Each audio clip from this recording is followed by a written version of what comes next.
yeah, so this is Social Connection, Interdependence, and Being Sure of Ourselves by Helen Brown Coverdale in Analysis. Alright, so. Okay, this is I forget what this is. Is this a, I don't know. Maybe it's a review or something, but who cares? It's going to be awesome. And as always, remember, you feel free to ask questions. It's my first time reading it too, and yeah. Alright. Introduction. Being sure of each other is the blossoming of Kimberly Brownlee's earlier work in the intrinsic value and qualities of human connection. So this from, it looks like 3 papers in 2013 and 2 in 2016. Opening with the scene from A.A. Mills' House at Pooh Corner. Lost in the woods together, Piglet takes Pooh's paw just to be sure of his friend. The importance of social connection is often overlooked because it is central to our lives, like breathable air. Brownlee's work highlights the need for social connection as deserving of more philosophical attention and practical protection through rights. But her key insight is that receiving relational goods isn't all that matters. Being able and permitted to provide relational goods to others, as Piglet and Pooh receive and offer each other reassurance, is just as essential for our well-being. Brownlee argues these interests are strong enough to ground rights. Alright, so this is interesting. Because relational goods isn't all that matters. It's not just giving and receiving goods. It's having a power or ability to provide them. So it's not just the doing of it. It's the meta level of the. So yeah, this is just the being able and permitted to provide goods. So there's a power or ability argument here, and that's interesting, saying that we have certain social powers as your fundamental claim here. That's interesting because, you know, a lot of times you say powers are individualistic, but saying we have social powers as the fundamental thing, that's you know, maybe who is this? This has Brownlee's point. So, okay. 2. Overview. Most of the book carefully establishes social connection as an important need for everyone, which Brownlee defends as a human right against social deprivation. Yeah, and this is why, you know, solitary confinement is so damaging to people. And it's it's used as a punishment. Solitary confinement is a bad thing. No one likes solitary confinement. So yeah, I mean, how bad it is, you can argue about degree, but no one thinks solitary confinement is a good thing. Okay, the first chapter identifies social connection as a need of great importance for everyone. We are identified as mutually dependent social beings with non-contingent fundamental social access needs and social contribution needs that generate morally urgent demands. Yeah, okay. The second chapter locates our social connection needs among our human rights, since other rights, such as rights to education and healthcare, depend on social connection. The third chapter explores the rights grounding interests we have in social connection, including our need for being able to contribute to the survival and well-being of others, and Chapter 4 offers a consideration of what happens to our freedoms and of personal association when these conflict with the rights of others to social connection. Chapter 5 offers a Kantian analysis of our freedom to associate or disassociate,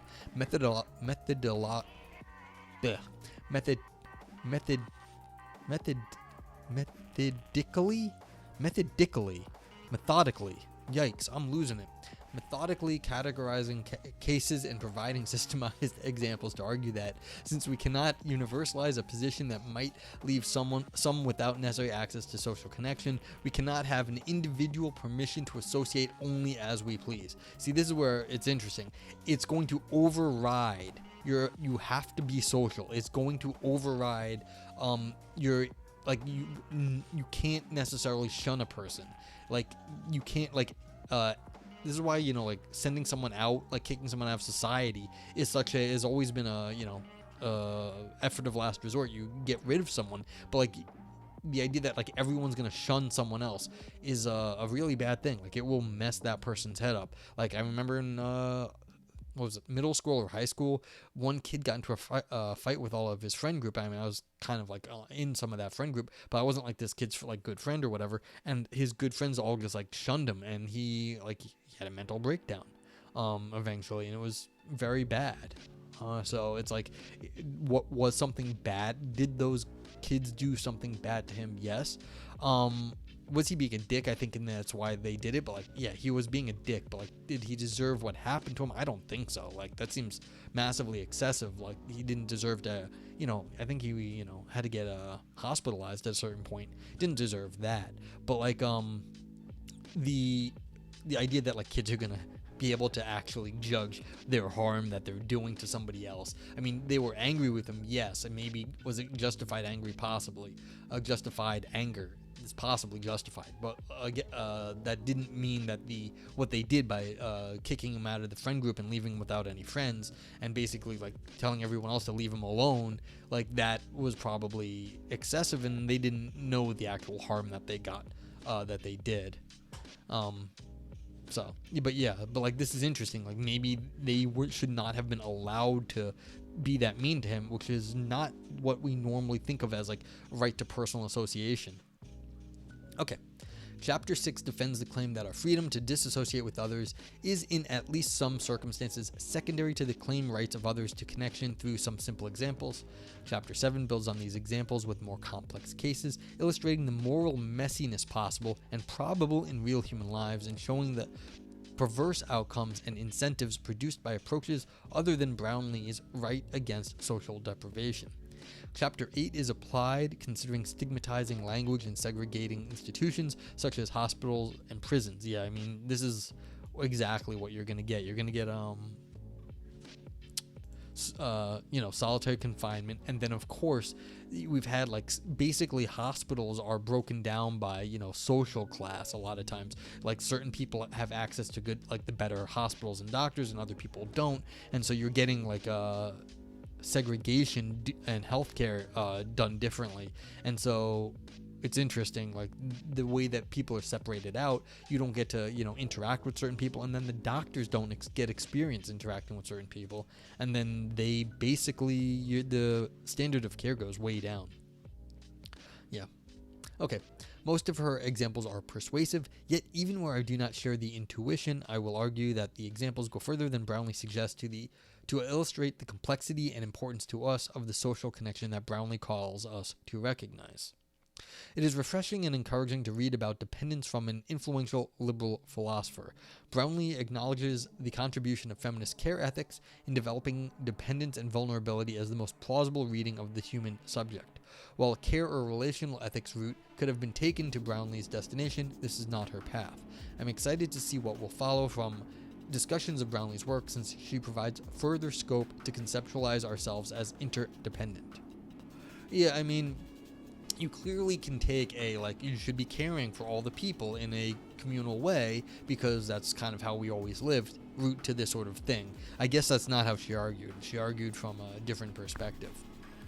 So, I don't know. I mean, they did mention Kantian version of stuff, which is fine. You can argue in a Kantian way, but you have to see what were the examples and arguments that were specific, and are they actually that Kantian, or... Yeah, I mean, you can usually argue for things in more than one way. There's more than one way to skin a cat, as it were. Anyway, the interdependency of care and relational perspectives illustrates why Brownlee's right against social deprivation is as important as she argues. In section 4 and 5, I suggest a care ethics-like approach might help us put Brownlee's right into practice. What may count as connection, and how can we identify duty bearers and duty content in practice? Section 6 considers segregation in the prison, care, and the role of connection in desisting from crime. First, I examine interdependence and the overlaps with care and relational ethics in more depth to show how these approaches overlap with Brownlee's right against social deprivation, and hence why they might be a relevant source of practical guidance. Alright, so it's interesting. So clearly Brownlee has this sort of maybe a rationalistic argument that since we are social things and we depend on each other, like it gets sort of like rationally derived there, and this doesn't come out of the sort of overarching concepts of care that we have for each other in society. That's interesting.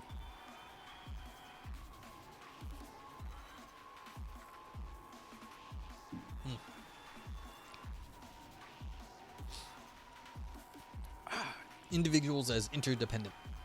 Feminist care ethics focuses on the practices of meeting needs and the needs-meeting responsibilities that follow from our chosen and unchosen relationships. Hence, care ethics is situated, informed by the personal, social, and practical context in which needs must be met. Caring aims to meet needs, build capabilities, or avoid unwanted harms, guided by the values of attentiveness, responsibility, competence, and responsiveness. Caring practice consists of noticing needs, making provisions for needs meeting, giving care, and receiving the responses of the person cared for in a responsive, respectful, and engaged manner. Focusing on the need for giving and receiving social connection, Brownlee argues that the needs of vulnerable others may circumscribe our freedoms of association. The dependent self Brownlee identifies as distinct from mainstream liberal expectations of the independent, autonomous, self-sufficient individual who never really existed. So this is interesting. So this is emphasized, it's italicized.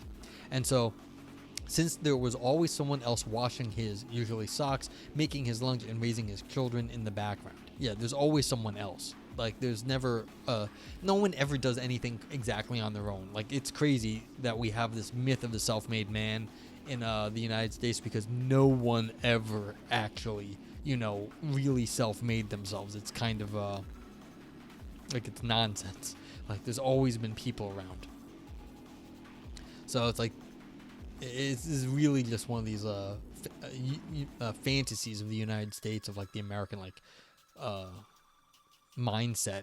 It's like self-made man, which is completely fantasy. It has nothing to do with actual circumstances.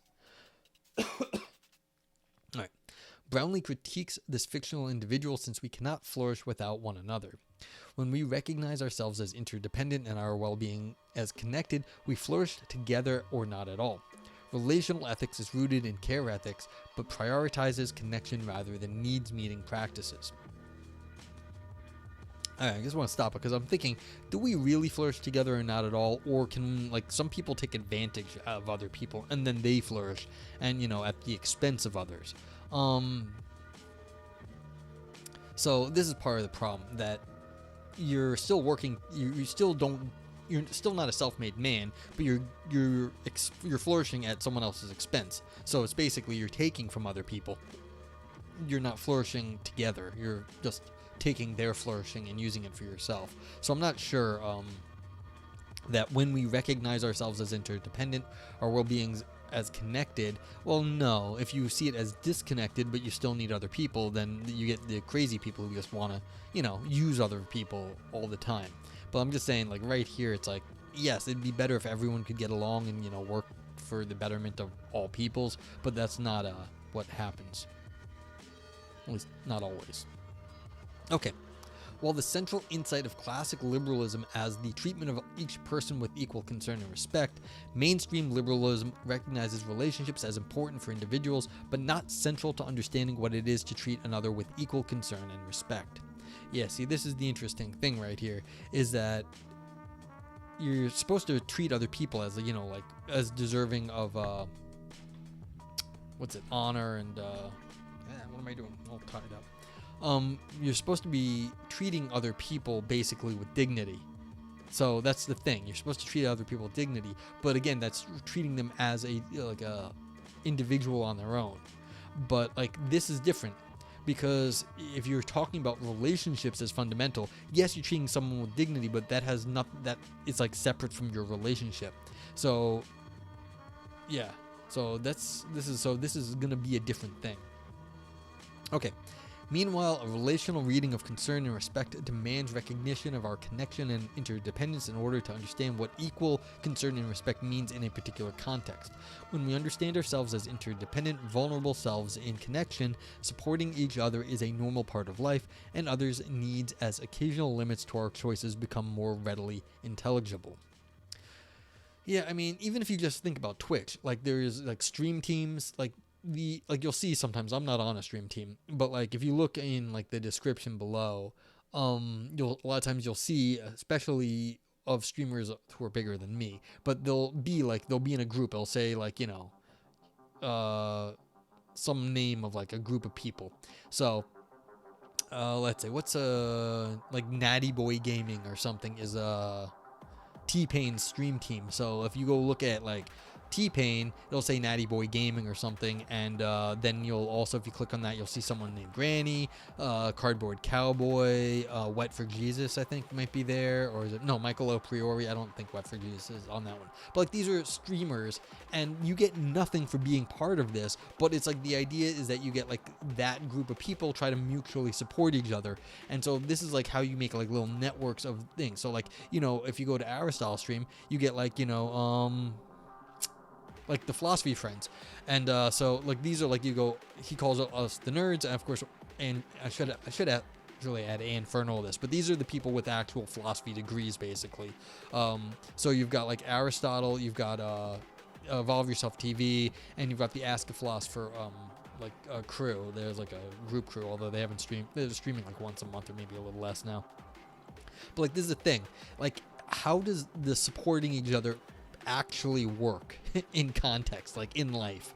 It's not so clear. And the idea that like you're treating everyone with dignity, yes, but if this is the more fundamental thing, or if this is at least as fundamental as treating other with dignity, that you are treating each other as in a group of people, how does that work? So like, yeah, you've got Front Seat Gaming, I've been watching a lot of their content, so that's the Daniel Matt, that's Nasrallah, there's someone W. Casey, there's Tuna Casserole, who's Murmy's group. I don't know if Murmy runs it or, but like it was just part of it. But like these are all like people, like groups of people, and they're different communities. And if you're treating the groups of people like on Twitch or whatever as like fundamental, then you're not thinking in terms of dignity, you're thinking in terms of mutual support. And that's kind of where we're going with this. So you can think of this in terms of gaming communities too. Okay. Yeah, but like, can use that as an example here for the rest of this. Okay, continuing. To be sure of each other, to give and receive social goods, as Brownlee spotlights as an essential human need in our book, is to recognize our connection to others and a broader group of which we are part. Oh, here's what I should have been saying. The stupid tagging in Twitch. They opened this up. Okay, this is the second good thing they've done that in recent memory. The first is that one-click shout out that like I used for Anne. The second is the allowing you to put whatever tags you want on the stream, because that allows people to self-organize their groups under certain tags. So like for me, I put philosophy on this stream. Now, there aren't anyone else who does that, but if there were, and like all of a sudden we get a whole bunch of like philosophy streamers to do that, that would self-organize a group.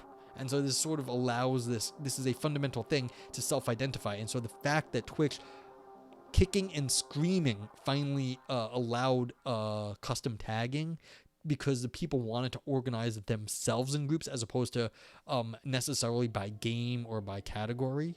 Like, that is a fundamental thing, and it took Twitch a long time to do it, and good on them on this one. So this is, I should say, there's only two things I know of that like they actually did that were right. One was opening up tagging, and second is the shout-out thing. But like the shout-out is individualistic, the tagging makes for organic groups, and that's important. Okay. Continuing. That group might come in various sizes with different salient connecting factors: family members, neighborhood residents, university communities, fellow citizens, fellow book lovers, international religious fellowship, membership of a nation in diaspora, right up to the global human family. But there's the thing. In Twitch, you're going to get some really, really, really weird different groups. Not even weird, like specialized. Very specialized groups, and that is actually critical to like Twitch, is that you can go find your people here because of the tagging system now. Oh yeah, but is that fundamental? Yes. Finding your people is somewhat of a fundamental like thing that humans gotta do. You go find your friends, you go like friends are the family you choose, like you go find your friends, and like you can do that on Twitch. And so like, how do you do that? Why is that fundamental? Well, just something as dumb as opening up tagging to make it more customized. And you know, I'm sure they have like a ban list for like stupid things, but like that's all you need to do. So okay, following Brownlee, we flourish together. Hey, Evolve Yourself, what are we reading today? Okay, so this is Social Connection, Interdependence, and Being Sure of Ourselves. This is sort of a review and expansion of a book or a series of papers that Brownlee, this author who is Coverdale, is talking about Brownlee. And what is coming down to is they're talking about humans being social creatures, and we should be treating each other fundamentally as needing social connections. So this is over and above giving people dignity. So like, but like the ability to self-organize, as Aristotle sometimes calls us the nerds, but like these are all the people that like philosophize on the internet, like that we can organize ourselves into like little communities. That's fundamental. And how is it when we break this stuff up, we are doing each other harm at a fundamental level? So that's what we're talking about right here. So yeah, so that's what's going on. I completely agree. So, and anyone out there, if you are not following Evolve Yourself, let's give Evolve Yourself the old shout out treatment. They need to fix their freaking API so I can do this in one button, but like, yeah, there we go.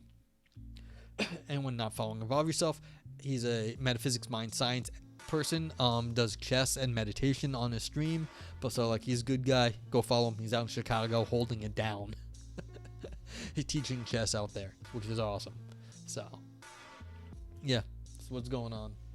Yeah, how you doing today? I was stopped by your stream yesterday. I was looking for a bit because I don't want to break up the meditation, so I was watching that, and then yeah, I was watching you get a very nice win at the end. I thought, or no, what happened? Did the guy duck out? I'm trying to remember now what happened.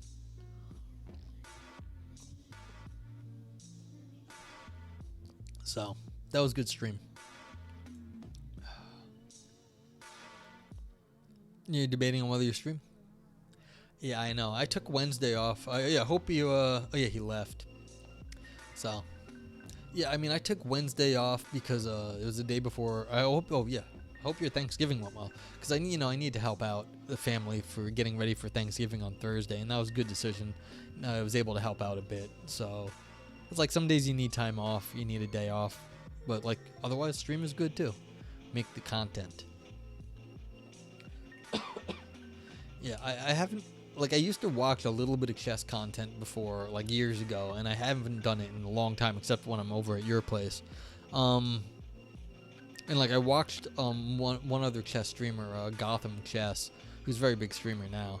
Yeah, yeah, I'm mostly close with my family. I went to my brother's place, and my mom was there, and then his, my sister-in-law, his wife's family came, some of them. So, yeah, I'm reasonably close with, like, some of, yeah, Levy. Yeah, that's right. Gotham Chess is Levy. I like him because I feel like he's showing the best part of New York. He's like a fast-talking, like, throwing elbows New Yorker, like, or the New York area. And so I really like him because even though I don't know a lot of chess, I feel like he represents, like, some of, like, what's really good. Like, if you want to get an introduction to New York, go check out Gotham Chess, because that's the sort of person that, like, you might actually run into. Fast talking, got attitude, got opinions, willing to back them up. And that's why I really like him as far as a streamer goes. I feel like he shows the good part of the Northeast. So yeah. Yeah, my family and I get along well. It's been a very rough year, unfortunately, for us, and so it was nice that Thanksgiving went well. Yeah. But yeah, I hope yours went well too. So, but yeah, I brought up Levy because I'm getting mixed up between the chess games I was watching, because I haven't watched any chess, and then I also watched your stream and his stream in the last few days, so I'm blanking on who played what game. He got this, I think, he got a crazy win, like, it was very good, so. Now, see, I don't know anything about the chess world, like, I don't know what your opinions are about him, like, he's very, popular as far as streaming goes, but like, still. Yeah. Alright, continuing. And as always, feel free to ask questions. Brownlee offers 4 types of arguments for the moral urgency of social connection needs. Empirical arguments.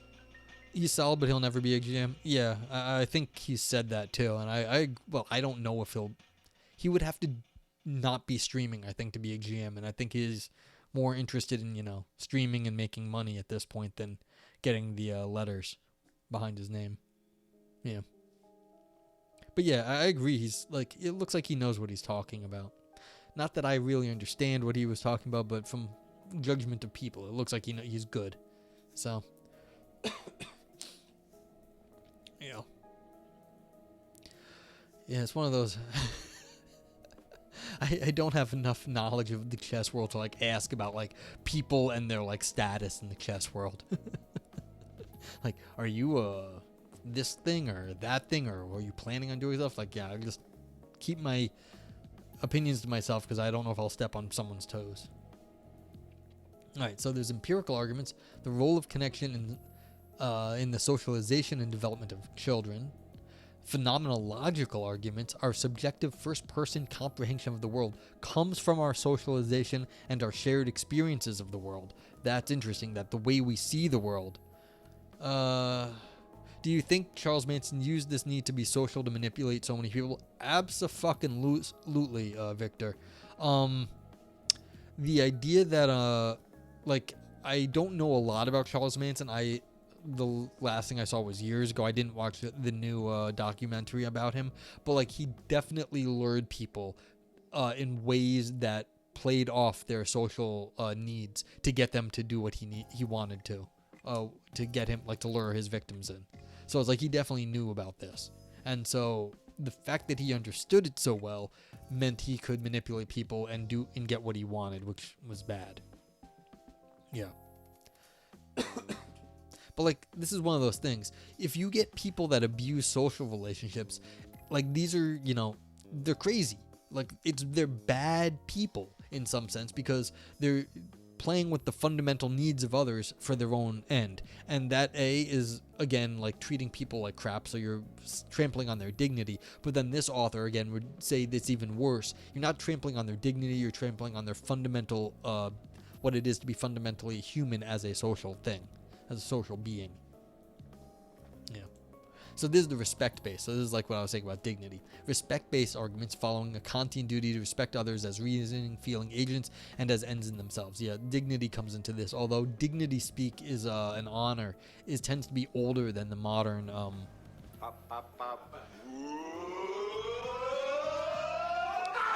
Evolazzy, what's up? Oh, hey. What's going on, folks? Here we go again. What's up, Vipers? Tropical Geek, welcome in. Evolazzy, thank you. Thank you for the raid. Let's get a shout out for Evolazzy. Ah, no, I just did the wrong person. I'm sorry. Evolve yourself twice. Let's dismiss that. Sorry about that.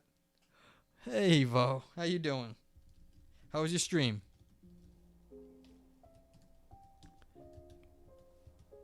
No, it does not want to. There we go. Oh, wait a minute. I gotta wait for this stupid thing. Okay. You know what I'll do then?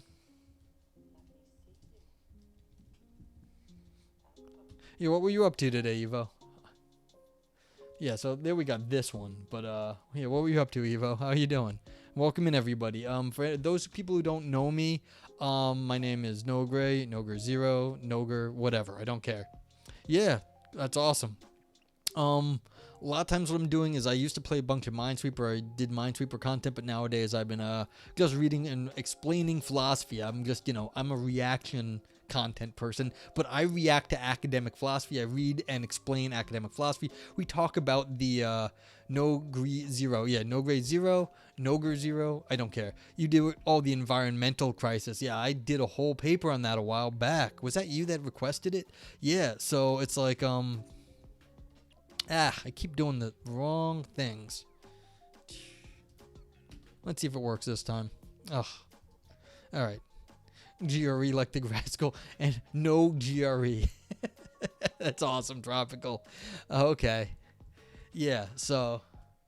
Yeah, I do. I go through academic papers and I try to find what the point is. Why are people writing, like putting themselves through hell to write papers? And what is the point? Why does anyone bother writing philosophy? It's too hard, takes too much time, and it's a pain in the fucking ass. And so kind of what I do here is we discuss some philosophy. We see what people have to say. Why are they saying this stuff? Like, is there a goddamn point to all this stuff that people say? A lot of times there isn't. I'll just throw that out there right there. Well, most of these people already have their PhD. Yeah. Is that me or the author of Vipers, by the way? But yeah. So this paper right here, they are basically saying that there you go. You're not wrong, Vipers. This person here, they're arguing that humans are social beings and that we in some sense need to be in communities. And they're saying no one disagrees with this. What they're saying is that it's even more fundamental than the dignity we're supposed to show everyone else. We're supposed to treat others with like dignity and respect, but this, they're saying, is either as fundamental or even more fundamental, that we have to be seen as socially connected beings. So yeah, getting tenure, basically the academic rat race is why a lot of people publish, and that is part of the trouble and why they don't actually have a point, or they make a very small point that doesn't really matter and no one should care about. But this paper here, they're discussing what it is to be social, and so we're talking about the reasons why, what it is that is important about interacting with other people. So they were saying that socialization and the development of children, it's important to learn about stuff. The phenomenal argument, what it is to actually view the world, matters to that you can understand how people are in relationships. It matters that you understand how that is and how you see the world, and you understand that relationships matter, is important. Viper says, let's discuss how humans are social beings while sitting alone behind our screens because real life is awkward and smelly. Yes, but also what I was saying is that, there's stream teams. Everyone is on this platform, which is known as Twitch, but you all sort of organize yourselves into little groups. And so, yeah, we are sitting in our, wherever we are, respective, looking at a dumb little screen and avoiding all the people right near us, except that in some sense, you are also organizing yourselves in groups online. You all have a friend, not a friends list, a follow list. There used to be friends on Twitch. You all got a follower list. You've got friends if you're streamers that you support. Here's the philosophy friends I have. Who's here? Here, Evolve Yourself is here. Aristotle's usually around. Valpo's here. These are all people that are in this little group, the Tropical Geek, Vipers. And so this is we are self-organizing into groups all the time. And so the idea that it's fundamental is, and I mean absolutely fundamental at a metaphysically basic level, I mean, that's worth considering. And that's what this author is talking about here. Yeah. So, as always, it's my first time reading it. Anyone new here, feel free to just shitpost or yeah, exactly. Hey, X Mikey, welcome in. I hope you're having a great day. Thanks for coming through with the raid, or maybe not even. Jelly Beamer also, welcome in. I'm happy to have you. Yeah, this is the Twitch philosophy community, and I'm super happy that you all stop by, if only for a short time. It's you drop a follow. Everyone's oh yeah, go drop a follow and all that stuff. But that's how you build communities. And I know the numbers. If you get 100 people, a rate of 100 people, the idea that you might get 2 or 3 follows out of that, and will they even ever come back? Those are the typical numbers. So that's the thing. So it's hard to build communities here, but I'm always so thankful that I know all you people through these the way this sort of the self-organizing social aspects of Twitch. So yeah. So we're arguing for this person's outlining the arguments. Do shirtless? Yeah, 100,000 channel points. Evolve Yourself used to ask about that, and I was considering it, but the problem is I also upload everything to Twitch. So all you other people, yours yeah, you have a fun time for a little while. All of my stuff is saved for time immemorial on YouTube, and that makes me nervous, to tell you the truth. If someone wants to deep fake me, go right ahead. You have got hours and hours of me talking. Pantsless I can do. I could do that right now. Yeah, pantsless. You know what I'll do? I took my sock off. There's my sock. Yeah, you have a 58,000. No, I'm still considering it after you asked me. I have not forgotten Evolve Yourself. I never forgot. I just was I never got around to it, and then I was just I'm still considering it. Top naked. Yeah. Yeah, because suck. Yeah, so I was things you do for stream.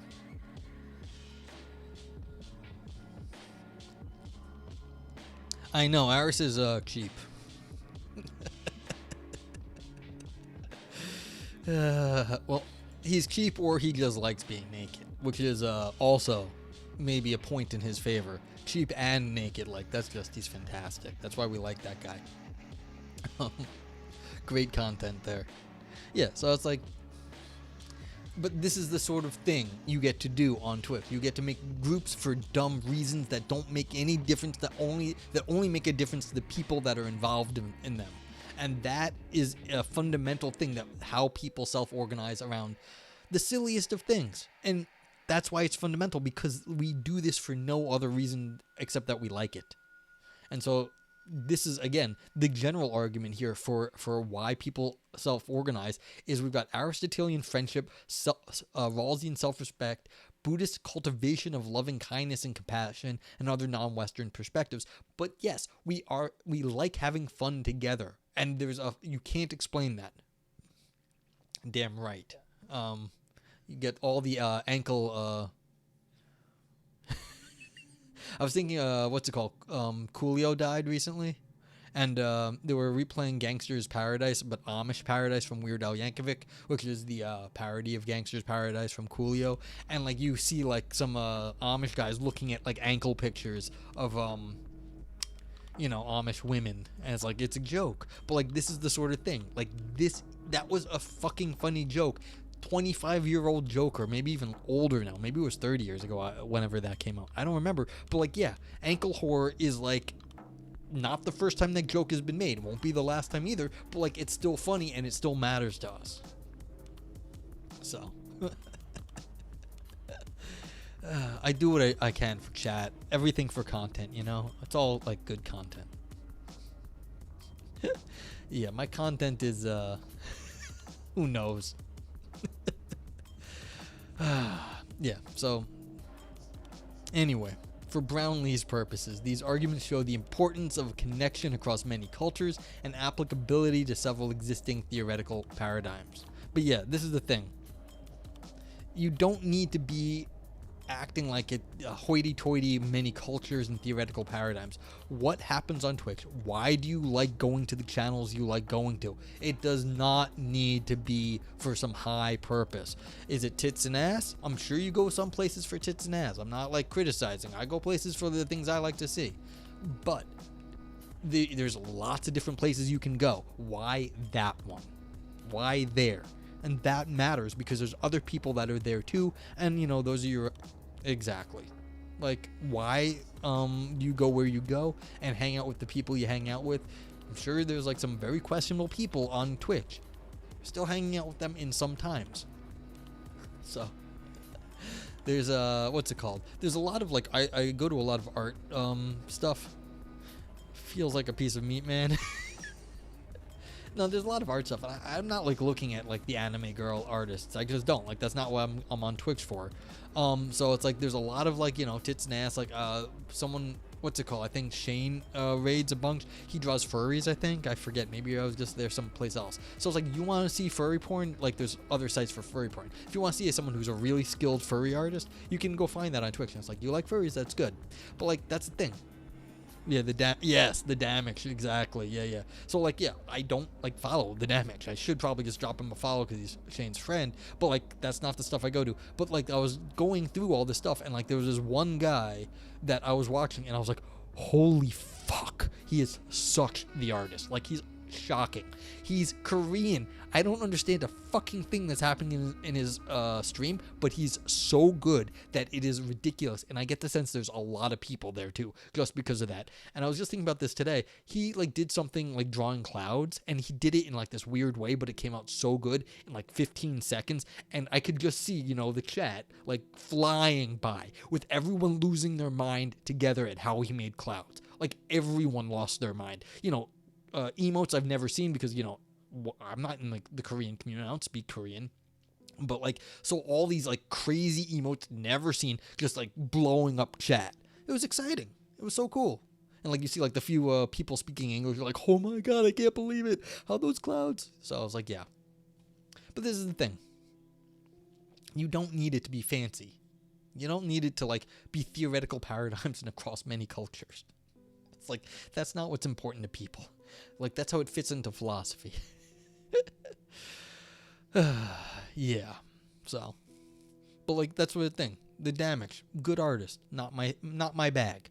But you could go there, might be your bag. All right, continuing. And like I said, ask questions, let me know for anyone who's new here. But this is basically what I do. I just rant about random shit and read philosophy. And thanks for welcoming from Evolazzy's stream. These approaches further overlap with care ethics, showing how this perspective might also contribute to recognizing the importance of and realizing Brownlee's social connection rights. Yeah, okay, that was the other thing about this, is that the argument actually says you have to have social connections, which means that will override your ability to, disassociate with people. They're saying even that you have to associate with people if they have no friends, like they need to be able to get social connections, which is interesting nowadays because a lot of this stuff is very individualistic. Viper says, I bet the author is tortured writing elaborate papers about how people have friends. Yeah, kind of. That's like not even surprising. Sometimes a long time ago, I read a paper. So I think in like maybe the first 70 philosophy roulettes. Hey, Juggling biohazards, what's up? Welcome in. Hope you're well. That I said, this person is angry. Like this person's like an angry person and something bad happened to this person. And I used to email all the my YouTube links to them. I haven't done that in a while. I should, but I don't. But I heard back from the author. They said, yeah, something really bad happened. And instead of being pissed off about it, I wrote this philosophy paper. So like literally, like this is exactly what it was. It's just water. But yeah, I wouldn't be surprised if someone, sitting around by themselves, writing philosophy by themselves, was thinking, this sucks. I'd rather be hanging out with people. So, but like, yeah, that person, I forget, it was like somebody was really harmed and they were taking it out on writing a philosophy paper instead of like attacking the person. They were saying like something bad. They were like, nope, I'm angry. And instead of being angry, I, did something productive. Yeah. You can ask people why they write their philosophy. A lot of times it's not always what you think. Sometimes it is just I need tenure. Sometimes it's no, something bad happened and I'm angry about it. Okay, so Brownlee's empirical and phenomenological arguments meet. Caring begins at home and expects interdependence in connection. Oh, why is my freaking follow not working? Thank you, SH3G5. Who hurt you? Yeah, seriously. Why is my follow not working? This is like the most annoying thing in the world. I don't understand why my follow is not working. But thank you, Shiga, or whatever it is.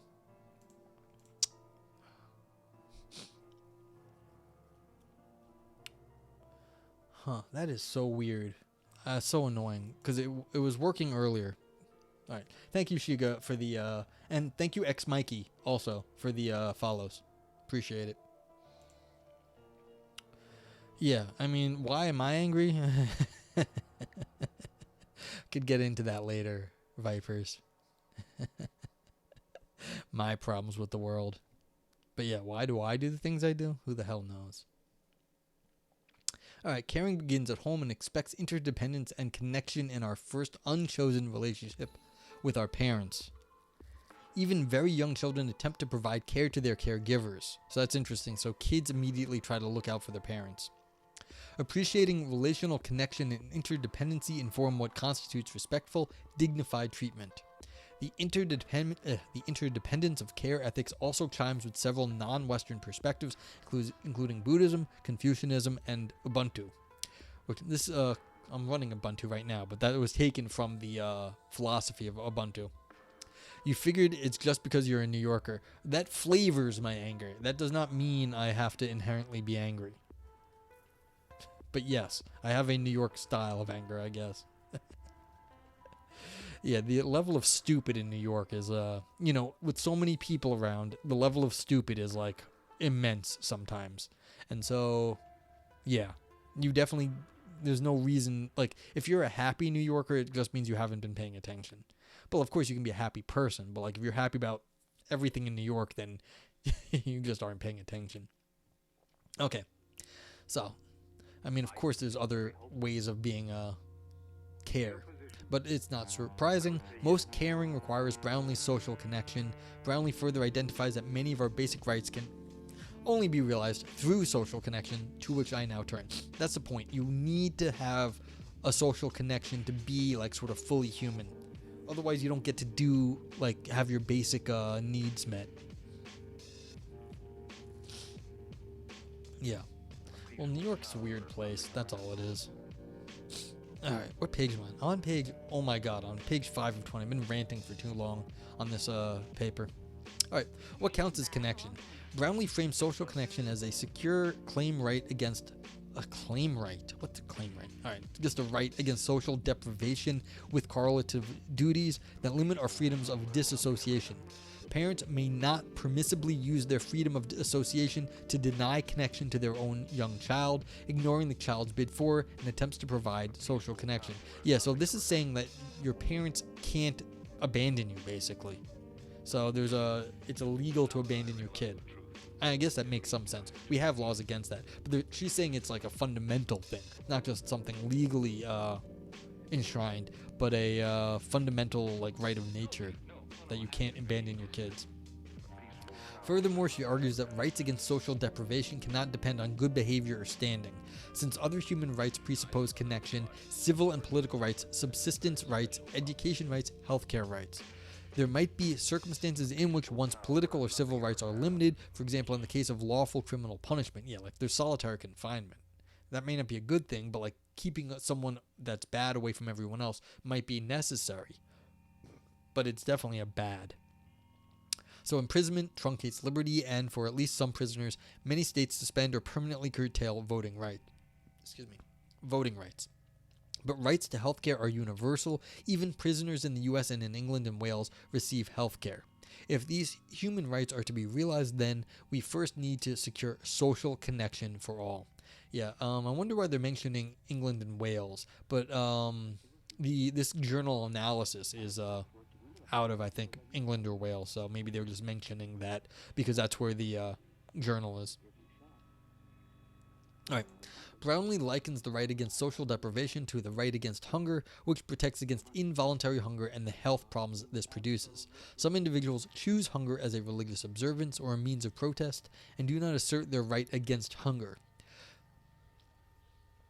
The unchosen absence of connection similarly damages our well-being, and Brownlee's right against social deprivation will help to articulate some of the wrongs of prolonged solitary confinement. Yeah, this is the thing. Solitary confinement is very bad, and so prolonged solitary confinement will mess your head up. Brownlee's parallel seeks to take account of people choosing a solitary life to mirror those who fast, but choosing to withdraw need not be choosing disconnection in the same way that refusing food is to choose hunger, purposefully leaving a need unmet. For the fasting person or protester, temporary hunger, the opposite of a met need, has purpose and value. Turning away need not be rejection. For at least some who permanently withdraw, connection may still be important rather than a valuing of disconnection. Yeah, I mean, if you have to go take time away from the world, it's usually because you have a reason. You're not rejecting other people per se, you're rejecting other people while you get your head straight, maybe. I mean, a writer goes off into the woods and says, I can't deal with any distractions, I gotta go write a book. Or, a scientist goes off into a very remote area where they have no connection to the rest of the world, but that's because they're studying some natural phenomenon that is very hard to study otherwise. But, that's the thing. It's not that they're rejecting people necessarily, it's that, you gotta go sometimes do something to get a goal, and you have to make sacrifices. That's normal. Alright, some seclusion might best be explained as a choice to connect differently, relinquishing human connections to deepen other relationships, for example with God or with nature or to oneself. My mother's friend, previously a nurse and teacher, roles exemplifying connection, became a cloistered Carmelite nun. Despite the social connection and care she shared with her sisters, the purpose of seclusion is contemplative, to serve God and the human family through prayer. This presumably includes cultivating connections with God. For the devoutly religious, praying for others might go some way to meet our own need to offer support and contribute to others' well-being, albeit indirectly. Although this is not Brownlee's position, withdrawal from worldly society need not always be a severing of connection when it is a choice to connect differently. If I am right, this suggests offering and receiving Brownlee's social connection is still important for some who would choose not to assert Brownlee's claim right against social deprivation. A cloistered Carmelite nun sounds delicious. Do I have a recipe?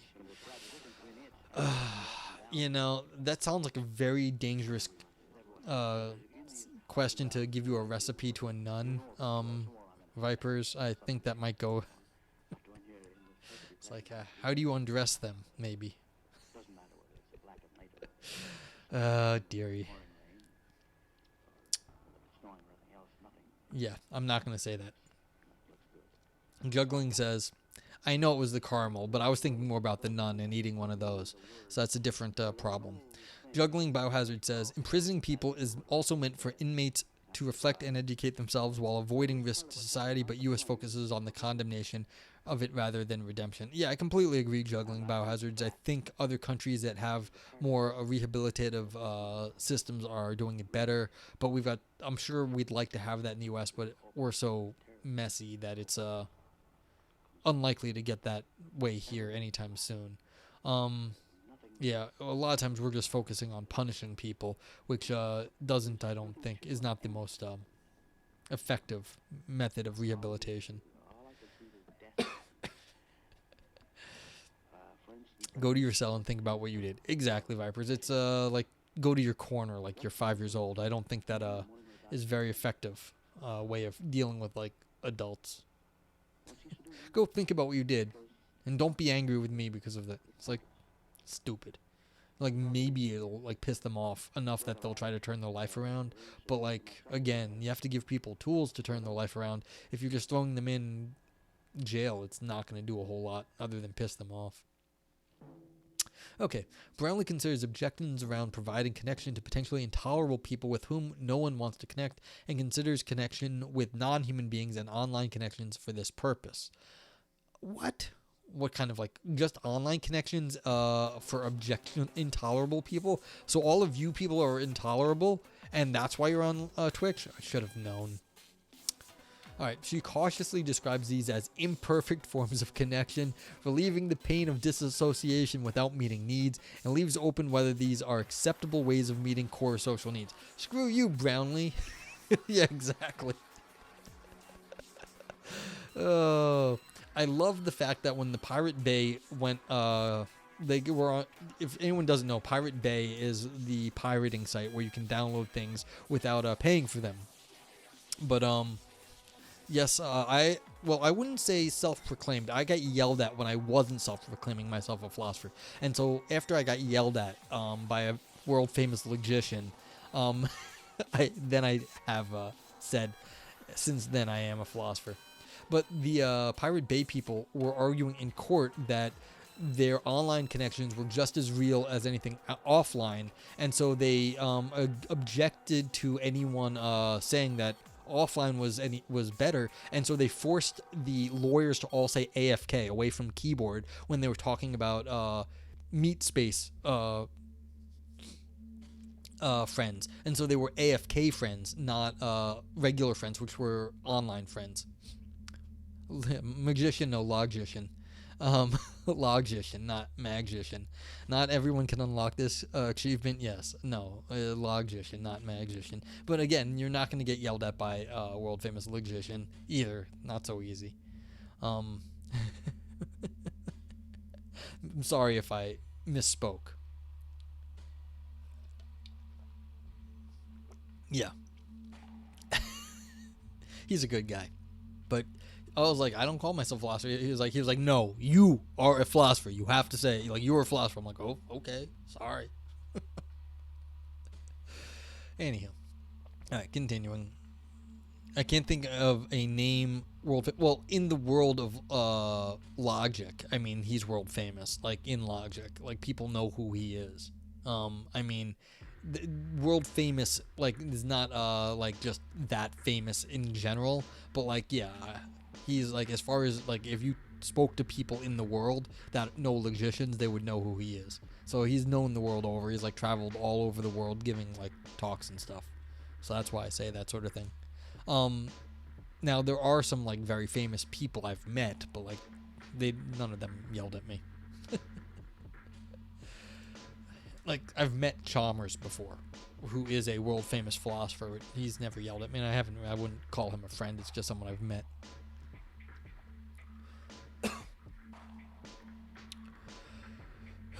Okay, continuing. But these are not necessarily poor relations and may sometimes be preferable. Yes, they might be. Like the friends on Twitch you make. They might be preferable than the jerks you know in daily life. And not just for difficult people. Disabled scholars have found seminars more accessible with remote attendance options during the pandemic. A flexibility which is denied when going back to normal is fetishized above what serves human needs. Yeah, you need the accessibility stuff. So it's very good for some people. Providing advice and support via telephone helpline may help to reassure callers that their anonymity is protected, since the support worker cannot identify them, making the caller feel safe enough to receive the help they need. Telemedicine can successfully provide healthcare in remote areas, or for those for whom accessing medical facilities is difficult. This paper's causing me troubles. Maybe I'm just out of practice from a whole week ago. Okay, although technological limitations mean this is not without drawbacks and not appropriate in all cases, virtual relations can provide direct interpersonal human contact through touch, but what matters, well, they cannot provide interpersonal contact through touch, but what matters is choosing the right approach to meet the need for connection in context. Choosing different situation-appropriate means of connection emphasizes the broad appeal of Brownlee's need for social connection. Matt Steen's experience was documented on a BBC website. A wheelchair user from an early age due to muscular dystrophy, Matt was a keen player on the online game World of Warcraft for at least 10 years prior to his death. His parents were sad that their adult son spent most of his time alone in his room, but when his father posted an announcement of Matt's passing on his son's blog, he received messages of condolence from across Europe as a community of friends he had not known his son had reached out to share his grief. Yeah, I mean, this is one of the things. People do not realize that when you're on one of these online forums, your reach is huge. You know, everyone on Twitch knows about the big streamers who have like tens of thousands of viewers. Your reach can get multiplied online. And so even though you may not have like friends like down the block that like people like the older generations like, what do you mean you don't have any friends I know like I can go hang out with? But like you may have tens of thousands of people that know you and appreciate you online. So yes, everyone here on Twitch understands this. Okay, Warcraft Guilds are social spaces allowing players... Yeah, so here's what I was talking about earlier. You've got Twitch communities here, and it's the same thing.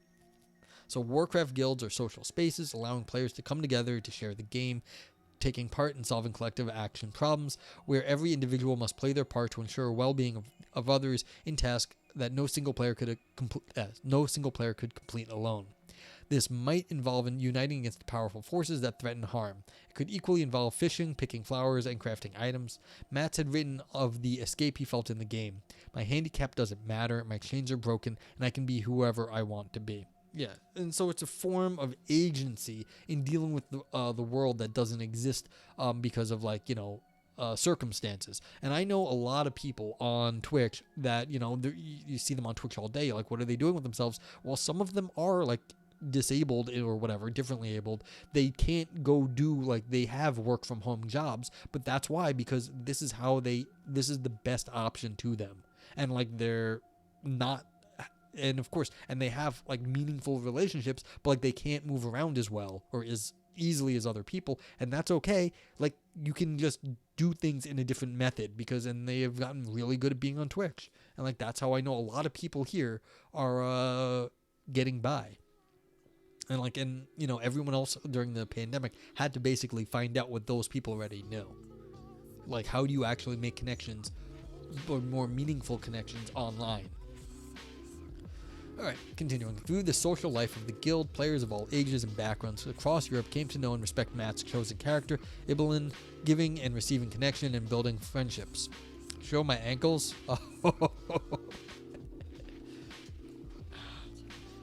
Going for the foot content? Let's see. There. See? You only got one sock off. So the other one still has the sock on.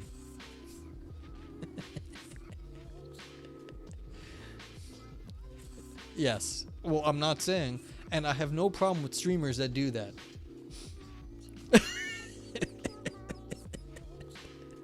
Yeah. I got, like, there's plenty of people on that are, you know, taking various parts of their clothes off, or most of their, or if not all of them, and that's fine by me. If, like, that's the content you want to make, go ahead and make it. You can find people you want to talk to that way too.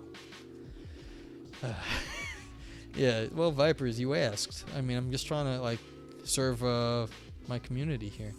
You know, giving and receiving connections and building relationships, as the author says.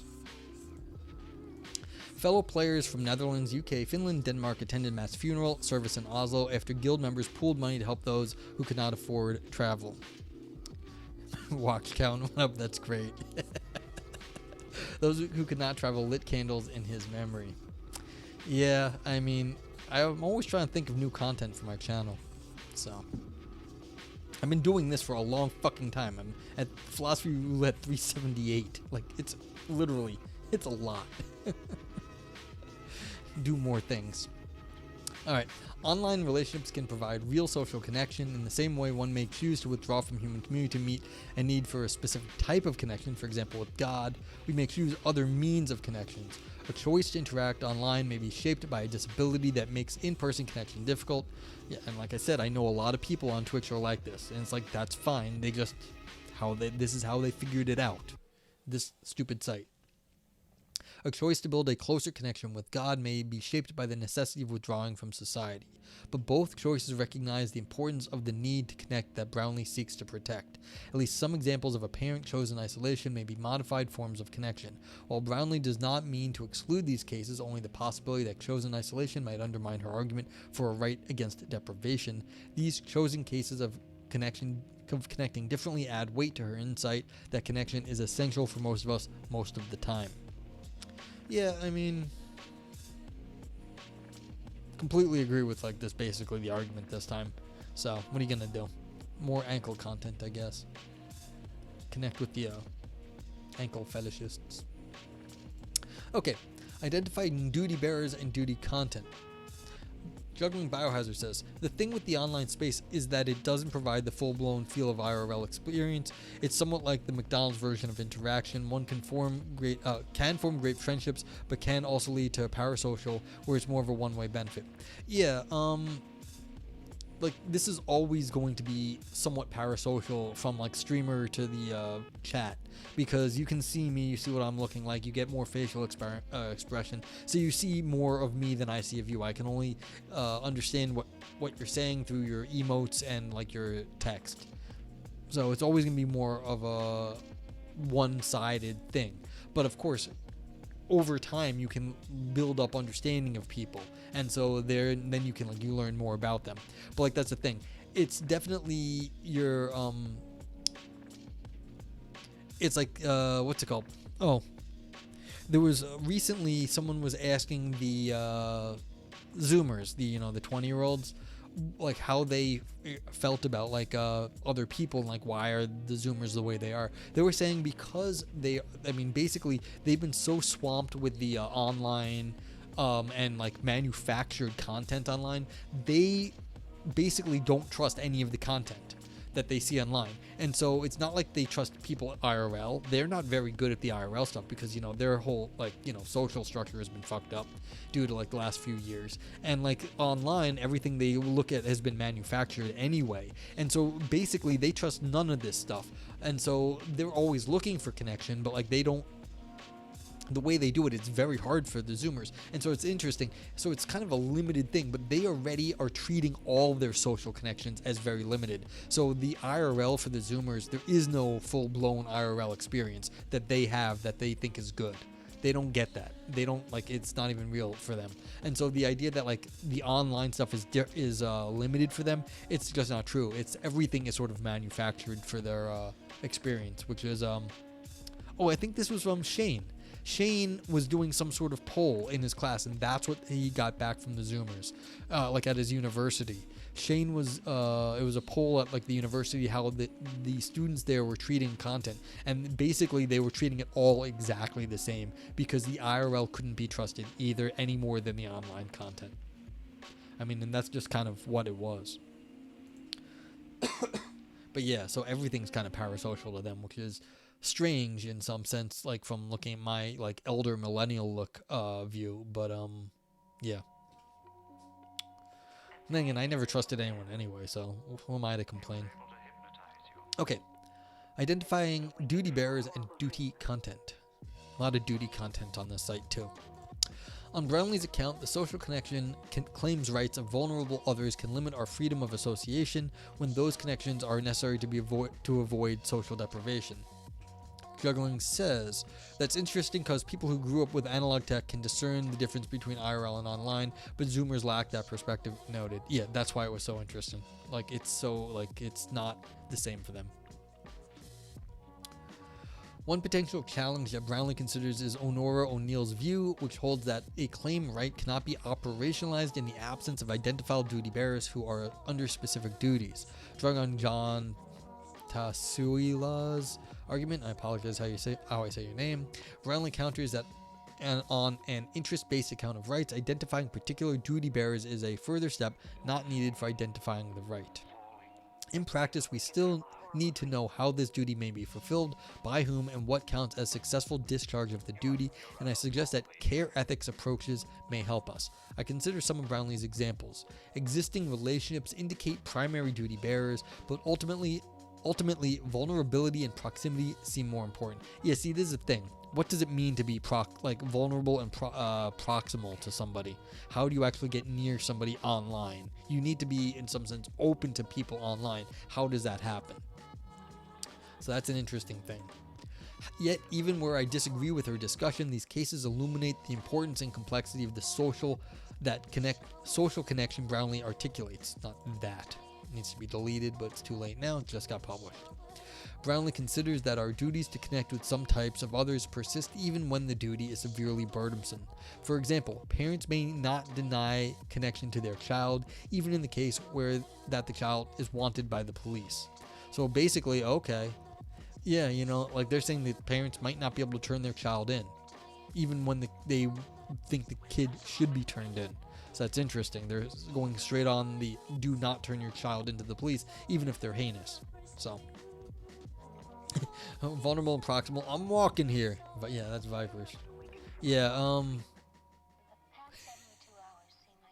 yeah, the sidewalks in New York City are an interesting space. You have no idea how angry I sometimes get with tourists that are walking like 4 wide and just blocking the sidewalk. I'm like, motherfuckers, like, move out of the way if you're gonna stop, or don't walk 4 wide slowly. Like, holy fuck. Like, I heard someone dragging their feet behind me once, and I realized I was walking too slow, and I said, I heard you dragging your feet, I'm sorry. And they tried to deny it. I was like, no, don't just, I know you did that, so to get my attention, because I was being slow that day. I remember exactly where I was. I felt bad. I was in the West Village. Alright, here connection might be as simple as responding to conversational advances, talking over difficulties, providing empathy and reassurances, or solution-seeking brainstorming, offering a hug. Brownlee does not specify, nor are we told the age of the child or the reason the child is wanted. Suspected criminal conduct is suspected. I mean, Vipers, we could go play mugshotties. Everyone wants them. We need more information about this particular situation. Generally, we should preserve parent-child relationships wherever possible, and in complex cases, parents should have access to extensive support, but preserving relationships may not always be possible. In England and Wales, the age of criminal responsibility is 10. 10! I had no idea that's psychotic. A 10-year-old is responsible for criminal conduct. And so very young children may be wanted who needs connection, and who need connection with their parents. But on some occasions, it can be necessary for the well-being of at least one party to suspend or end a relationship.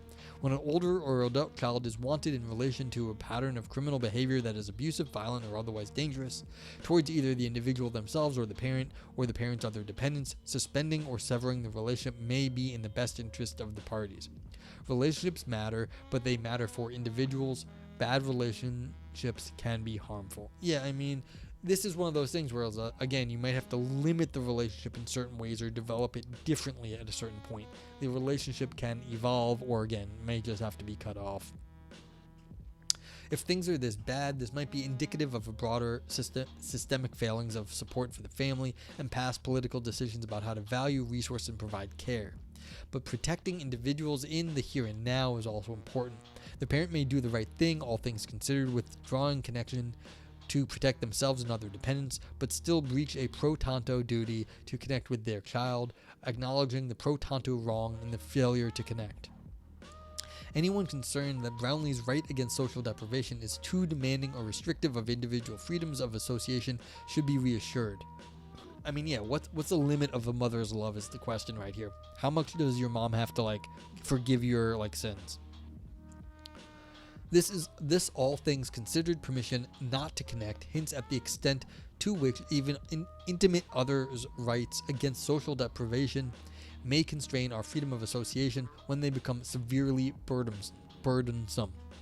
Put another way, our vulnerability matters as well as that of the person we connect with, and without attending to our own needs, we cannot offer support to others. Needs meeting which demands self-sacrifice or erases the caregiver's autonomy is distorted care, whereas mature care recognizes the need of both parties. Viper says, if Vipers recalls correctly, the age of criminal responsibility in the UK is because of the murder of Jamie Bulger, a 2-year-old led to train tracks and murdered by 2 11-year-olds. Huh. Yeah. That's fair, but in the US we have it's supposed to be 18 years old, and then they always make exceptions when it's heinous. You're supposed to be able to be treated as an adult when the court deems it that you knew what you were doing. But again, it's very hard to gauge mental capacity of 11-year-olds. That seems very, very difficult. What are you going to do with 11-year-olds in prison?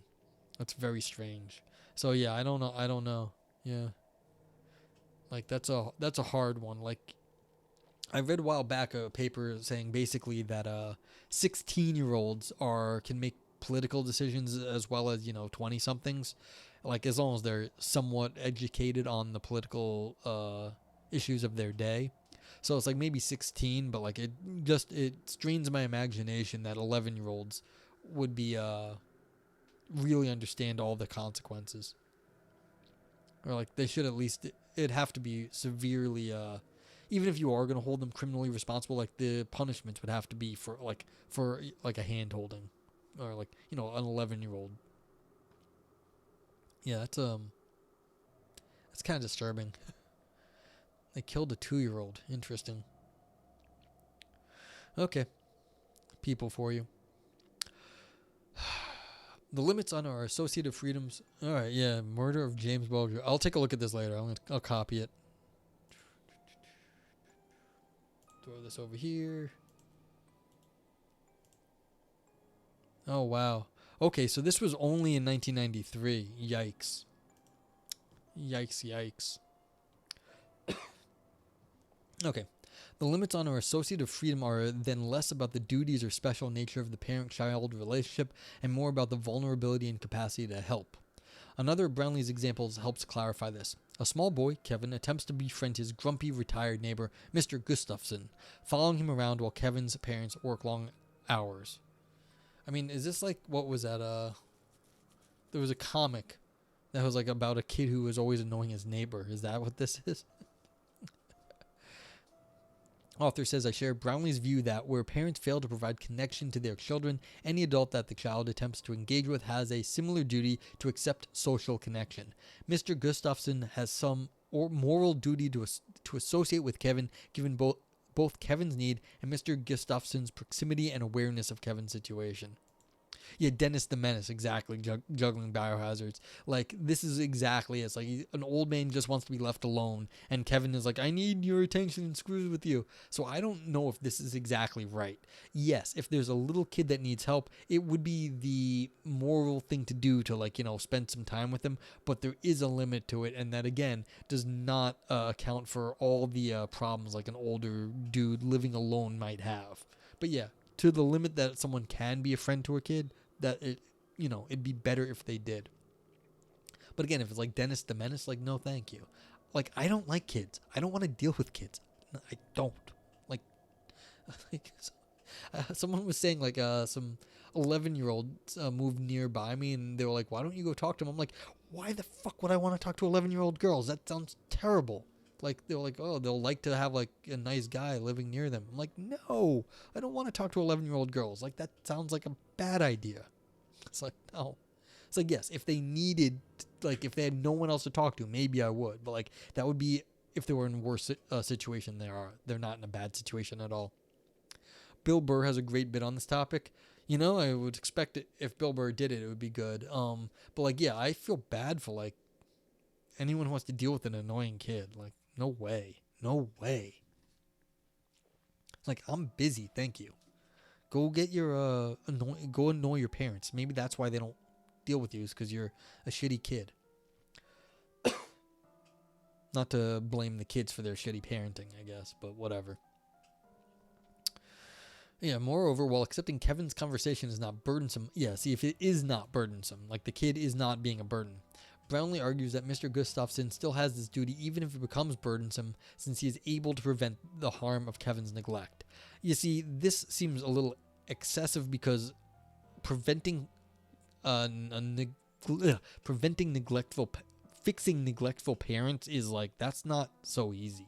But I mean, yeah, if the dude can be a little bit helpful, good. But like, the harm that neglectful parents can cause is like, that can be massive. So Mr. Gustafson can do what he can, but like, seriously. All right, Mr. Gustafson's duty to offer and receive social connection with Kevin stems from Kevin's need and vulnerability, and Mr. Gustafson's proximity and capacity to help. Yeah, assuming he has the capacity. Not always so easy to have that. Our duties to meet a right against social deprivation comes from our comparative ability to prevent harm, not necessarily the relationships. Kevin's parents have the first responsibility, but when they fail, others must step in. Robert Gooden similarly suggests that relationships and duties within families are not special, rather those closest to us are more vulnerable to our actions and decisions to withhold assistance. For Gooden, an imprudent skater who ignores warning signs and falls through thin ice depends on bystanders' willingness to help. Gooden argues that the bystanders have duties to help because of their capacity to prevent serious harm.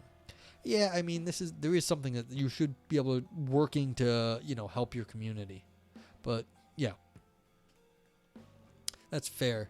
What was I going to say about this? I forgot. It's all right. But how Mr. Gustafson's duty is fulfilled as Kevin and Mr. Gustafson offer and receive connection. Shiga, what's up? It takes a village to raise a child. Yeah, exactly. You need your community, and that's part of the thing. So it's like, you kind of do have to help out your neighbors, even if you don't like them. It's like, it is sort of a thing that, like, even if someone's being an idiot and skating where they shouldn't, you shouldn't just let them die. Like, the amount of loss is much greater than, like, what you could do to help. As long as, again, you're not putting yourself in, like, grave harm. So it does make a difference. I mean, you don't have to quote Hillary to, understand this. You may or may not like Hillary. Hillary's been right about a lot of things. Okay. Must be informed by their individual preferences and resources. Yeah, this is the thing. How much time does Mr. Gustafson really have for some kid? Suppose Kevin wants to play soccer, but Mr. Gustafson is too infirm to do so. Suppose Mr. Gustafson prefers to speak the language of his childhood, which Kevin does not understand. The content of the duty must be molded to fit Kevin's need and Mr. Gustafson's ability. Presumably, although Brownlee specifies Mr. Gustafson's duty persists even when burdensome, there must be some point at which Mr. Gustafson's burden is too great. Kevin wants to talk, but Mr. Gustafson should visit a sick friend, other directed care responsibilities, or needs to to rest, self-care. Mr. Gustafson's well-being matters too and shapes how he is required to fulfill the duty. Yeah, see, you gotta relativize this stuff to like what people can do. And if they're not able to do what is needed, that does not make it wrong that they can't do what is needed for somebody else. It just means that it is beyond their ability to do that. It's like, yeah, how much can you help? It's like you have to relativize this stuff. Okay, identify who the proximate duty bearer is and what the content of the duty to provide social connection demands of us in practice requires attention to the context and the parties. This type of situated, context-sensitive, continuous approach to identify and refining what acts require overlaps with the Shiga, or I don't know how you want me to pronounce your name. Let me know and welcome in. Thanks for stopping by and thanks for the follow earlier. I appreciate it. Yeah, so this overlaps with the practices of care ethics. Care ethics can help us determine who bears a duty and what that duty requires. The situatedness and attention to context of care ethics prompts the gathering of contextual information about needs, other responsibilities, and resources to give a better understanding of the need and the appropriate available ways of meeting it. This additional information can help us to make more informed judgments about who bears the duty and how they may fulfill it. As Salah Ben Habib observes, more knowledge rather than less contributes to a more rational and informed judgment. Alright, where are we? We're on page 13. How much farther do I got? I've been ranting this whole paper. Okay, yeah, I only got to get to page 17, so 4 more pages. Wait, where am I? Yeah.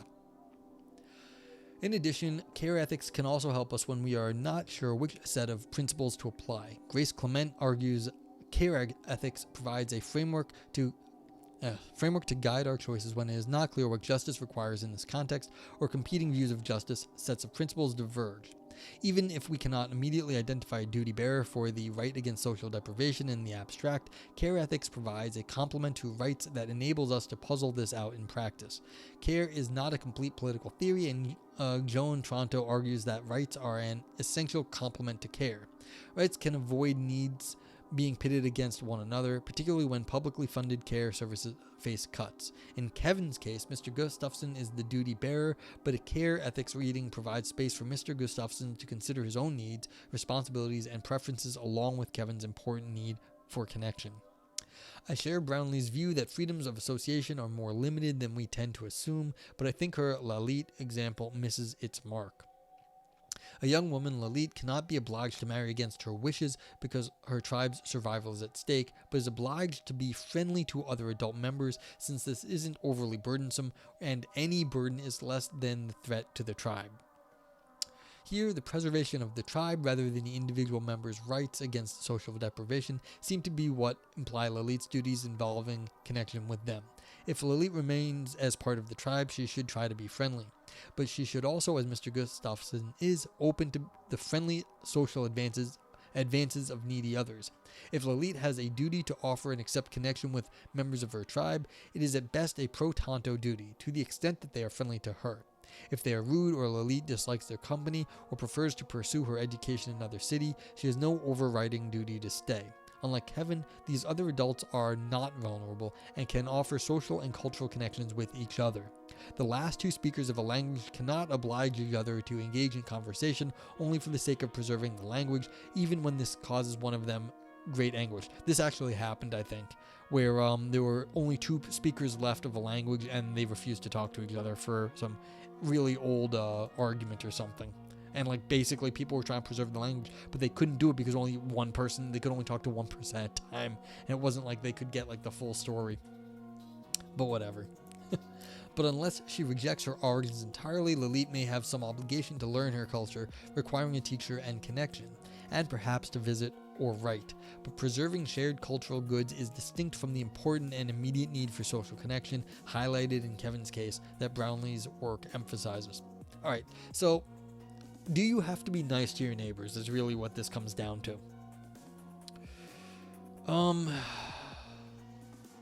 Not really. I guess the author here is saying not really, even though Brownlee, who this author is responding to, seems to think you do have to be nice. It's like you have to make some effort to be nice, or at least an effort to not be a dickhead. And I think that's fair, because being a if you're a dickhead all the time, then you're just a crappy person. It's the old thing. If you think everyone else is an asshole, it's not true. You're the asshole at that point. Like, everyone else is not an asshole. Like, you may be in a group of assholes, but like, you should be able to find other people who aren't. But if you think everyone everywhere is an asshole, you're the asshole, not everyone else. So that's the thing. But like, if they are able to take care of themselves, then, and they're trying to be friendly to you, and you think they're all jerks, no, you're the jerk. And it's like, then you're being a bad person. And I agree that you should be a better person at that point. But yeah, you can't, but like, so where is the problem? I think I agree with Brownlee, is that you have to try not to be an asshole, and you do have that responsibility. Yeah. And so I agree with the author, Brownlee, and not the author here, actually, because you like have you also have, as the author says, you have some obligation to learn your culture and like some like your history maybe, but like, you also have to not be an asshole, and that means that if other people aren't being dickheads, you have to at least understand that they're not being dickheads. And if you think they're being a dickhead, you are wrong, because you have not understood what's going on in the like social interactions. So you just have misunderstood the world, and that's a bad thing. You don't want to misunderstand the world, because then you're just a fool. And so I think the author here has actually missed the bigger picture here. So it's like, yeah, you don't have to marry because someone else tells you to, but you do have to not be an asshole about it. Okay. It seems that for Brownlee, where others are vulnerable, when we have a duty to connect, we have a stronger duty to offer and receive social connection with that other. We saw in the Wanted case that we may, when duty is severely burdensome, all things considered, permissibly fail the duty to connect in order to protect ourselves and our dependents. Nevertheless, the duty is failed, and the one we owe the duty to is pro tanto wrong. Yeah, so if like you are turning your family into the cops, you can feel bad about that. I mean, maybe it's the right thing to do overall, but you can feel bad that you had to turn your own family into the cops. Kevin's case suggests that duty passes to the nearest available capable other. If I'm right about Lilith, the duty to provide social connection is less pressing when those who make social advances are not vulnerable with respect to social connection opportunities. I agree, but I think the author has missed that you are being a dickhead while doing that. Yes, they can take care of themselves, but you're being a dickhead for rejecting them if they're not being jerks about it, and you have no other harms coming to you. But what the author says, what Lilith also highlights is that the content of the duty will vary over time. She may have some duty to engage in activities that require connection, but visiting and learning from her tribe might be occasional practices within an ongoing relationship. Likewise, Mr. Gustafson may be too ill to engage with Kevin today, but this need not mean that he has failed in a duty to provide connection considered across their relationship. Likewise, that the exhausted parent who pro tanto wrongs their wanted child by turning away the care for the child's siblings need not mean that the duty to connect with the police wanted child has not previously been or will never be again fulfilled. As Brownlee's book helpfully emphasizes, social connections are most valuable when they deepen and persist over time. Segregation. Stigmatizing labels and segregating institutions are related, since labeling is part of the practices of these institutions. Brownlee has criticized essentializing labeling in criminal justice. Yeah, I mean, you shouldn't be like labeling someone as like, a bad person, like as like a thief. Like that's, maybe they stole for a reason, but they're not like essentially a thief. People are more complicated than that. This isn't an RPG where you have a class, That's life is more complicated than that. Like, oh, I'm a thief. Like, no, like you might have a job. Your job is not all of who you are. I mean, if it is, then you got problems. Broad brush terms such as offender can be problematic, especially when the criminal record is minor and old, and the person has changed a great deal. Shad Maruna and others identify building a new identity as a law-abiding person as necessary for successful desistance from offending, an identity that must be accepted by those around the individual. So it's interesting, like you might have like, this is basically making life into an RPG, saying like I have these qualities and that the offense that I did is not one of those qualities now. So yeah, you can build up your class status, which is like your personal brand. So, and part of that requires Brownlee's social connection. That's funny that like basically they're gamifying social relations to give your class character something to make a social record of yourself. Is that a good idea? Probably not, in my opinion, but this is one way to do it. Like, gamify your relationship to the world and therefore be able to, like, market that as your brand. To minimize potentially counterproductive essentialism, I use person-centered language where possible. People with convictions, punished people, people who live in prison, are all people with families, presents, and futures, as well as pasts. I mean, that's nice. So, person-centered is, that's a nice way of talking about these things, because a lot of people have fucked up. A lot of people are better now. They're better people than they used to. You want to make some space for people changing, because people, work hard and you can be better than you were. That's fundamental. There is, however, cause for some optimism about penal practice. While in many prisons, officials refer to the people in their care by their surname or only as like Smith and never Mr. Smith, which is a demeaning form of address in this context that fits with broader reductive dehumanizing practices in criminal justice, and in at least some cases in England and Wales and the US, people who live in prisons are further dehumanized when they are addressed only by their prison number. Some institutions have better practices. James Q. Whitman reports that German prison officers are required to address people who live in prisons as Herr, like last name, so Mr. in German, and must knock prior to entering a cell to respect the dignity of the occupant. Yeah, give people a half second to gather their thoughts. Rights are purposefully limited during imprisonment, so respecting residual rights is an important part of treating people who live in prisons inclusively as members of our communities. This makes recognizing a right to connection more important in the case of segregation. Care in prisons can also contribute to this end and can further help meet the aims of punishment, reducing recidivism and preparing people for life in the community. The often overlooked peer-to-peer care of prisoners, reading a letter from home to another who cannot read it for themselves, or talking over problems, are acts of care and human connection, both for the person receiving support and the person giving support. In agreement with Brownlee's focus on our need to both give and receive social connection, offering support to others has been shown to be instrumentally helpful in the support giver's own process of desisting from offending. In addition to the value of social connection for individual well-being, rights against social deprivation for people living in prisons might then be instrumentally valuable to us all in supporting people with convictions and desisting from offending. Yeah, I mean, treating people well actually goes a long way. It's actually kind of surprising. If you, I remember I had this job when I was in high school. It was like part of this like high school go visit work, and everyone said this one guy was an asshole. And, maybe he was, but, like, I went in there and was, like, super, super polite to the guy. Turns out he wasn't, like, any different. He was just, like, he was from a different country, and he was, like, very old school, and I guess was, like, using Mr. and Sir all the time. He fucking loved me. That's all he wanted, was just a little bit more, respect as he saw it. It's like, and that went a long way with that guy, and then after that, he was perfectly nice. But once he saw that I was willing to give him like a few honorifics, that's all it took. And like, sometimes that's what people need. They just need a little bit of dignity as they see it to get along with everyone else. And it wasn't like it was so difficult for me, like an extra second to say a few more words, but like this can go a very long way. And so people don't realize, like, always say please and thank you, but like they don't actually understand how that applies. If you understand how a little bit of those like the honorifics or like the small words like that can make a difference to other people, that like it can make a big difference in the long run. Like it pays off over time. So I was like, yes, go say please and thank you. I'm not telling you to go say please and thank you. I'm saying people need to feel like they're being respected in the way they want to be respected, and sometimes that's part of it.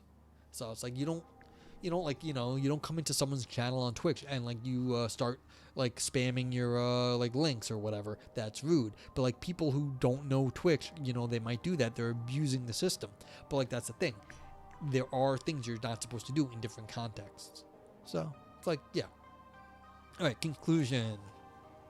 Fabric and thread metaphors abound in writing on care ethics. The Gordian knot of moral, messy human lives binds us together and should be celebrated, not cut.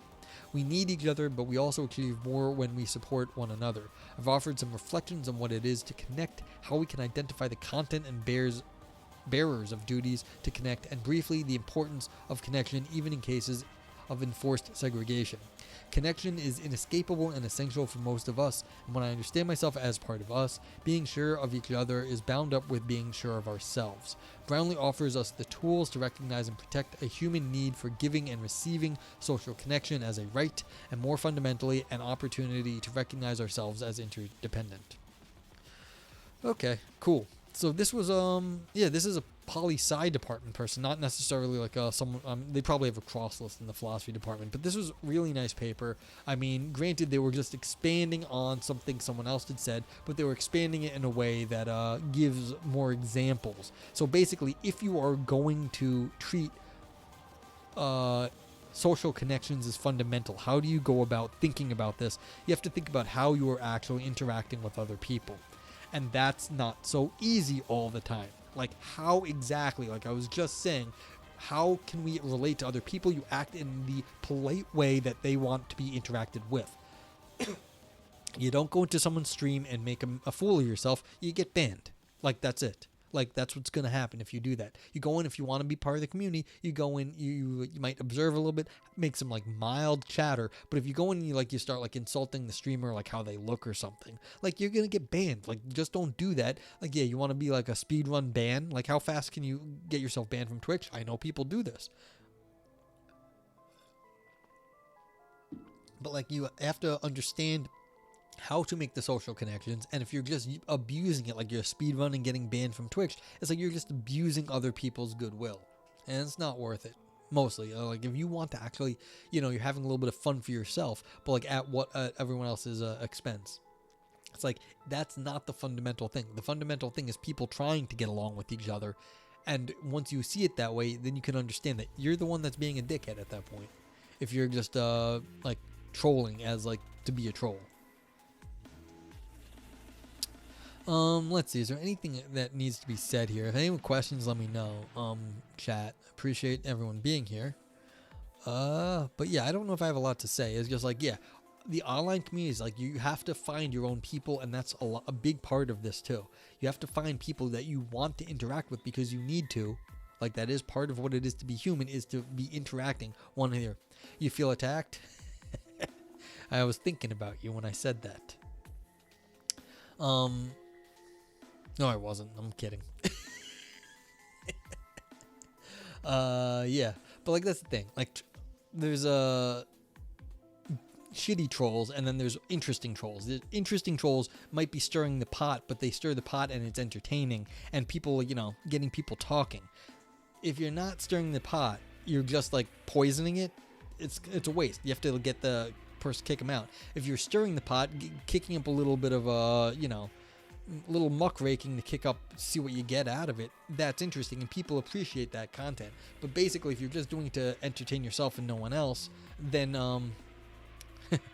well, see exactly, Vipers. Like you